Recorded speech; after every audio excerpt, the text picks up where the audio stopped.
اور اسلام نے اندر کے اعمال کو بھی ہمیں ٹھیک کرنے کا حکم دیا ہے. اندر کے اعمال کیا ہیں؟ دل کے اعمال.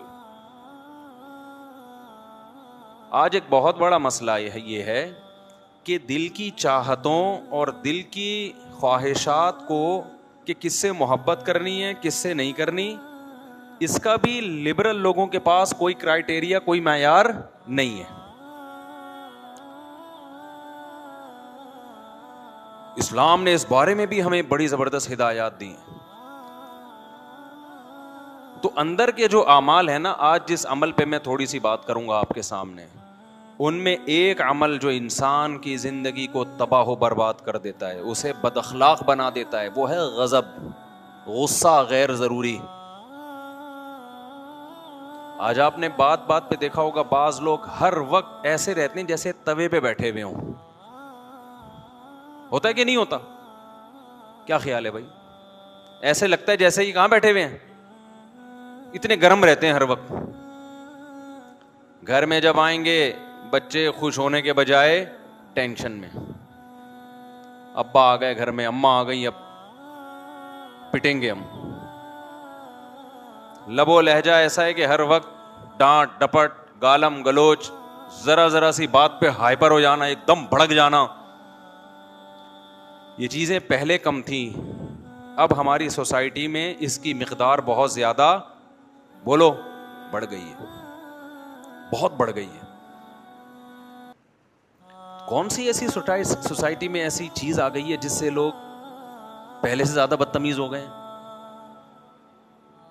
ہیں بھائی؟ حالانکہ میڈیکل سائنس نے بڑی ترقی کر لی، آسائشیں پہلے سے زیادہ ہیں. ہمارے باپ دادا کے دور میں تو یہ پنکھے نہیں ہوتے تھے، اب اے سی کے بغیر نہیں رہ سکتے لوگ. تو آرائشیں بھی بڑھ رہی ہیں، آسائشیں بھی بڑھ رہی ہیں، کھانے پینے کا اسٹینڈرڈ بھی لوگوں کا، معیار زندگی بھی بڑھ رہی ہے. سواریاں اچھی، پہلے بسوں میں لٹک لٹک کے جایا کرتے تھے، کھڑکی سے چڑھنے کی بھی جگہ نہیں ہوتی تھی. اسکولوں میں ایئر کنڈیشن لگے ہوئے ہیں آج کل. ہمارے دور میں تو اسکولوں میں بیٹھنے کی جگہ مل جائے تو بڑی بات تھی. تو کیسا معیار زندگی بلند ہوتا جا رہا ہے انسان کا، مگر اس کی طبیعت میں غصہ کم ہونے کے بجائے بڑھ رہا ہے، برداشت ختم ہو رہی ہے.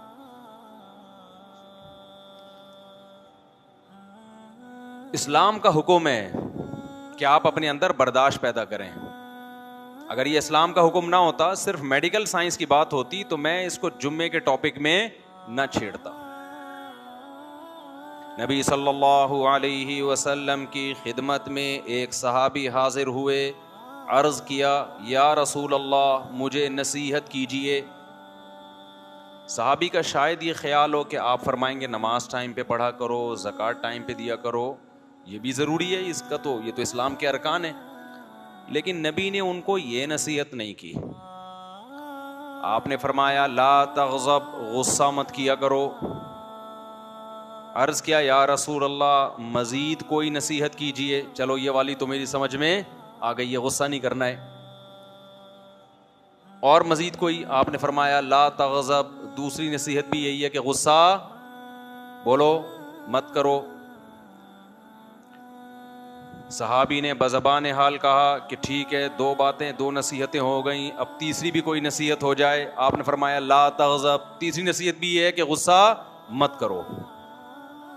فردد مرارا، بار بار نبی صلی اللہ علیہ وسلم ان الفاظ کو ریپیٹ کرتے رہے، غصہ مت کرو، غصہ مت کرو، غصہ مت کرو. کیوں؟ نبی جانتے تھے کہ ان کو جتنی ضرورت غصے پہ کنٹرول کرنے کی ہے، اتنی کسی اور چیز پہ کنٹرول کرنے کی ان کو ضرورت نہیں ہے. ان کے اندر جو بھی برائی ہے غصے کی وجہ سے ہے.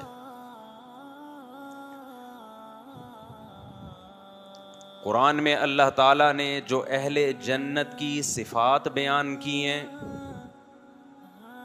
کہ جن لوگوں کو دنیا میں دیکھنا ہو کہ جنتی کیسے ہوتے ہیں تو ان کی کچھ کوالٹیز ہوتی ہیں، ان کوالٹیز کو دیکھ کے اندازہ لگا لیا کرو کہ یہ کہاں جائے گا، جنت میں جائے گا یا جہنم میں جائے گا. ہمیں پہلے سے کسی کا پتہ ہے کہ کون جنت میں جائے گا کون جہنم میں جائے گا؟ بتاؤ بھائی. پتا ہے پہلے سے؟ نہیں پتا نا. لیکن کچھ علامتیں ہوتی ہیں. آپ سعودی عرب میں جاؤ, ہمیں نہیں پتا ہوتا اس میں ملکی کون ہے غیر ملکی کون ہے, لیکن جس نے لال یوں ڈالا ہوا ہے, بڑا سا جبہ ہے اور رسہ ایسے کر کے ڈالا ہوا ہے, تو غالب یہ ہے کہ یہ یہاں کا مقامی سعودی ہے. اور جو بیچارہ شلوار قمیض میں گھوم رہا ہے, ٹیڑھی میڑھی سی ٹوپی ہے اس کی, ایسے لگ رہا ہے کہ جیسے قرضہ مانگنے آیا ہوا ہے, تو سمجھ جاؤ کہ یہ کیا ہے. زیادہ تر 100% نہیں, یہ انڈین یا پاکستانی ہے. حالانکہ یقین نہیں ہوتا, عین ممکن ہے کہ سعودی نے شلوار قمیض شو کے لیے پہن کے دیکھا ہو کہ کیا لگ رہا ہے, لیکن علامتوں سے اندازہ ہو جاتا ہے. اندازے کے لیے علامتیں ہوتی ہیں.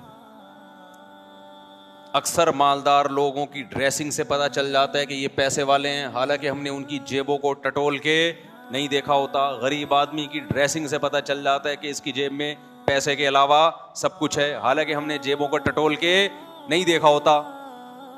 آپ نے سنا ہوگا نا بھائی تو شکل سے غریب لگتا ہے, سنا ہوگا نا یہ لفظ. تو علامتیں ہیں نا, علامتیں, ان سے بہت چیزوں کا انسان کو آئیڈیا ہو جاتا ہے. تو اللہ میاں نے جنت میں کون جائے گا اور کون جہنم میں جائے گا, یقینی طور پر تو صرف ہمیں پیغمبروں کے بارے میں بتایا کہ پیغمبر سارے جنت میں جائیں گے, اور صحابہ کے بارے میں بتایا کہ جنت میں جائیں گے. باقیوں کے بارے میں مجھے اور آپ کو نہیں پتا کہ کون جنت میں جائے گا اور کون جہنم میں. نہ آپ مجھے دیکھ کے یقین سے کہہ سکتے ہو, نہ میں آپ کو دیکھ کے. لیکن اللہ نے کچھ علامتیں بتا دی ہیں بھائی, کہ یہ والی علامتیں جن لوگوں میں پائی جائیں تو غالب یہ کہ یہ کہاں کے لیے بنے ہیں, جنت کے لیے بنے. اور یہ والی علامتیں جن لوگوں میں پائی جائیں تو یقینی طور پہ تو نہیں کہہ سکتے, لیکن غالب یہ ہے کہ یہ کہاں جائے گا, جہنم میں. کیوں جہنم میں یہی اسی ڈیزائن کے لوگ جاتے ہیں. سمجھتے ہو اب وہ ڈیزائننگ کیا ہے؟ بہت ساری چیزیں ہیں. اللہ میاں نے سب سے پہلے نماز کا ذکر کیا کہ جس کو 5 ٹائم مسجدوں میں حاضری دیتے ہوئے دیکھو, تو غالب کیا ہے کہ یہ کس کے لیے بنا ہے, جنت کے لیے بنا ہے. سب سے زیادہ تو اس میں نماز کو فوکس کیا گیا ہے. یہ ظاہری اعمال ہے, ظاہری. لہذا جو مسجدوں میں حاضری نہیں دیتا, نماز نہیں پڑھتا, تو ظاہری جو علامت ہے نا, اس سے کچھ باطنی علامتیں کچھ ظاہری ہیں. میں ظاہری علامت کی بات کر رہا ہوں. تو جو نماز ہی نہیں پڑھتا تو غالب کیا ہے کہ یہ کس کے لیے بنا ہے, جنت کے لیے جہنم کے لیے.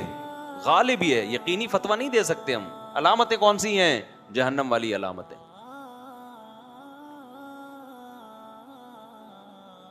آج نماز کی تو کوئی ویلیو نہیں ہے نا. میں اکثر ایک واقعہ بتاتا ہوں. ایک خاتون نے بتایا کہ میرے بھائی کا انتقال ہو گیا, بہت ہی نیک تھا وہ, تو آپ اس کے لیے دعا کریں. میں نے دعا کر دی. تو کوئی شرعی مسئلہ پوچھنا تھا, انہوں نے وراثت وغیرہ کا. تو جب انہوں نے بار بار کہا بہت نیک تھا, تو میں نے کہا پتہ نہیں کیا اس میں کوئی کوالٹی ہوگی جو بہت زیادہ نیک تھی. یہ کئی سال پرانا واقعہ ہے, 10-15 سال تو ہو گئے ہوں گے اس. میں نے کہا شاید کوئی بہت زیادہ, تاکہ مجھے بھی موٹیویشن ملے, ہم بھی وہ نیکی والے کام کریں, تاکہ ہم مریں تو لوگ ہمارے بارے میں بولیں بہت نیک تھے بھائی. تو میں نے پوچھا کیا نیکی تھی, نماز پڑھتے تھے؟ انہوں نے کہا نماز نہیں پڑھتے تھے. پھر تو واقعی بہت نیک تھا وہ. میرا خیال تھا شاید تہجد نہیں پڑھتا ہوگا, اشراق نہیں, ہے نا, فرض نماز پڑھتے کہ فرض نماز نہیں پڑھتے تھے وہ زیادہ نیک نہیں ہو گیا. مجھے ایسا لگا کہ کچھ زیادہ نیک نہیں ہو گیا. تو بھائی یہ کون سا معیار ہے یار, جو فرض نماز نہیں پڑھ رہا وہ نیک بھی نہیں ہے, بلکہ کیا ہے, بہت نیک ہے. آج کل نیک اس کو سمجھتے ہیں لوگوں سے مسکرا کے بات کر لے, کسی سے اس کا جھگڑا نہ ہو, سب کی آنکھوں کا وہ تارا ہو, اور بس اس چیز کو لوگ سمجھتے ہیں بہت اچھا ہے. او بھائی پہلے اللہ میاں سے پوچھو جس نے پیدا کیا ہے. اللہ میاں اچھوں کو جب ایکسپلین کرتے ہیں, ڈیفائن کرتے ہیں, تو ایک جگہ بھی قرآن میں ایسی نہیں ہے جہاں اللہ نے نماز سے شروع نہ کیا ہو. قرآن جہاں سے شروع ہو رہا ہے, الذین یقیمون الصلاۃ ومما رزقناہم ینفقون. اللہ فرماتے ہیں یہ کتاب ہدایت ہے پرہیزگاروں کے لیے. وہ کون ہے پرہیزگار؟ اچھے لوگ کون ہیں؟ جو نمازوں کو قائم کرتے ہیں. پھر اگلے درجے میں صدقات و خیرات کرتے ہیں. کنجوس آدمی اللہ کی نظر میں اچھا بولو نہیں. بے نمازی اچھا نہیں ہے, کنجوس اچھا نہیں ہے. میری اور آپ کی نظر میں اچھا ہو سکتا ہے کہ یار بہت اچھے طریقے سے ملتا ہے, جب پیسے مانگو دے دیتا ہے ہمیں. اللہ میاں نے سب سے پہلے کس چیز کو رکھا ہے؟ نماز کو. یہ ظاہری اعمال میں, باطنی کی میں بات کر رہا ہوں, لہذا آج میں باطنی کو زیادہ فوکس کروں گا. تو جہاں اللہ نے اچھے لوگوں کی علامتیں بیان کی, جنتی لوگوں کی علامتیں بیان کی, ان میں ایک بہت بڑی علامت والکاظمین الغیظ, یہ غصے کے گھونٹ کو پینے والے ہیں. غصے کے کڑوے گھونٹ کو بولو پی جاتے. لہذا آپ کو اگر کوئی ایسا بندہ نظر آئے جو بات بات پہ ہائپر ہو جاتا ہے, ایک دم رگیں پھول جاتی ہیں, دماغ ایسے جیسے ابھی چیر پھاڑ کے برابر کر دے گا, تو ہم یقینی طور پہ کسی پہ فتویٰ نہیں لگاتے کہ جہنم میں جائے گا. لیکن لگتا کیا ہے, کہاں کے لیے بنا ہے یہ, جو اس کے اندر آگ ہے نا اتنی بھڑکنے کی, تو یہ آگ ہی کے زیادہ مناسب. جنت میں ماحول خراب کرنے کے لیے اللہ ایسے لوگوں کو بولو نا نہیں لے کر آئیں گے. ماحول خراب کرے گا نا وہاں جا کے بھی. ایک حور بھی کم پڑ گئی, فرشتوں کا بیڑا غرق کر دے گا. اس کو 70 حوروں کا وعدہ کیا تھا, 69 آ رہی ہیں گنتی میں. اب بتاؤ چیزیں توڑ پھوڑ شروع کر دے گا کہ نہیں کر دے گا, ہائپر ہو جائے گا. تو ہائپر لوگوں کے لیے, ایک دم کھوپڑی گھومنے والوں کے لیے اللہ نے جنت کو, جملہ تو مکمل, میری کھوپڑی نہ گھوم جائے کہیں. مجھے ڈر یہ لگ رہا ہے میں اخلاق پہ بیان کر رہا ہوں اور مجھے نہ غصہ آ جائے. جب بھی میں ادھورا جملہ چھوڑوں فوراً کمپلیٹ کرو اس کو. تو جو بات پہ جن کی اچانک کھوپڑی گھوم جاتی ہے, ایک دم ہائپر ہو جاتے ہیں, ایک دم رگیں بھول جاتی ہیں, ہمیں قرآن سے پتا چلتا ہے ان میں جنتیوں کی علامتیں نہیں ہیں. یہ جنت میں گئے تو جنت کا ماحول کیا کریں گے؟ خراب کریں گے.